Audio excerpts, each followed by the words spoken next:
Bonjour à tous, bonjour à toutes, bienvenue à l'Église M encore aujourd'hui pour méditer la parole de Dieu. Et nous allons méditer une parole pas forcément évidente, la parole du psaume 51, versets 18 et 19, cette parole du roi David dans un psaume qu'il a écrit après avoir commis un adultère avec Bathsheba. Tu ne désires pas que je t'offre un sacrifice, même un sacrifice entièrement consumé ne te plairait pas. Mon Dieu, le sacrifice que je t'offre, c'est moi-même, avec mon orgueil brisé. Mon Dieu, ne refuse pas mon cœur complètement brisé. Compliquée cette parole. En plus, quand je la mets en relation avec, vous savez, la grande commission, ce qui est en son cœur finalement un commandement, celui de mettre les gens en contact avec la réalité. Faire de toutes les nations des disciples. Vous savez, Matthieu 28, c'est présenter l'évangile à toute l'humanité, dire à chaque homme et à chaque femme aussi finalement la petitesse de son histoire et l'immensité de la grâce de Dieu. Tout le monde n'est pas prêt à écouter cela. Certains regardent leur vie et ne voient pas le besoin de changer. Tout va bien, ils ont des emplois, des familles, des églises et des vies heureuses. Ils sont bons, pas parfaits, mais ça passe. Ils n'ont besoin de rien. Nous, chrétiens, nous reconnaissons très souvent, et c'est tout à fait juste, les besoins de l'homme, vous savez, sans abri, toxicomane, la prostituée peut-être, ou l'enfant maltraité.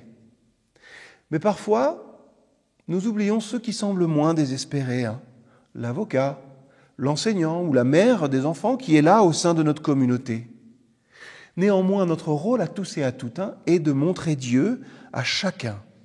Or, partager l'Évangile avec ceux qui semblent n'en avoir aucun besoin peut signifier les introduire à une vérité troublante, celle, et je parle pour moi en premier, de notre propre blessure, de notre propre brisure, notre propre cassure.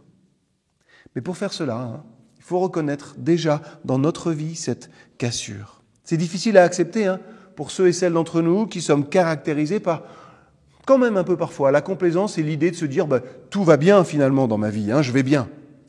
C'est vrai. On a du mal, et moi le premier, à mener très souvent un examen vraiment approfondi et réfléchi de notre conscience. Et pourtant, c'est ce à quoi l'apôtre Paul nous encourage. On reste souvent sur la défensive, peut-être un petit peu à l'arrêt dans notre vie de foi, en refusant de considérer vraiment où nous en sommes avec Dieu. La complaisance est plus difficile que l'auto-examen. Elle est plus facile que l'humilité et elle est beaucoup plus facile aussi, la complaisance, que la repentance. Pourtant, c'est quand même essentiel de regarder dans notre vie cette rupture. Ce n'est que dans notre culpabilité, comme David ici, que nous saisirons la vérité.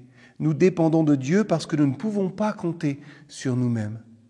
Quand nous sommes cassés, nous gagnons une perspective. Nous perdons de vue toutes les illusions de notre propre mérite, de notre propre autosuffisance qui peut parfois nous distraire de la vérité de notre propre et de ma propre, fragilité et de la valeur de la promesse du salut de Dieu à mon âme brisée.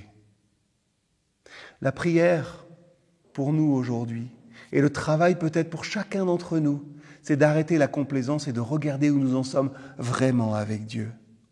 Et je prie pour moi en premier ce matin, et j'espère que vous pourrez faire vôtre aussi cette prière. Seigneur, garde-moi cette année en contact avec la réalité. Merci pour mes brisures, qui me rappellent à quel point j'ai besoin de toi. Quant à ces personnes dans ma vie qui ne réalisent pas qu'elles ont besoin de toi, merci de les bénir aussi, Seigneur. Peut-être en leur faisant réaliser combien elles sont brisées et combien elles ont besoin de toi.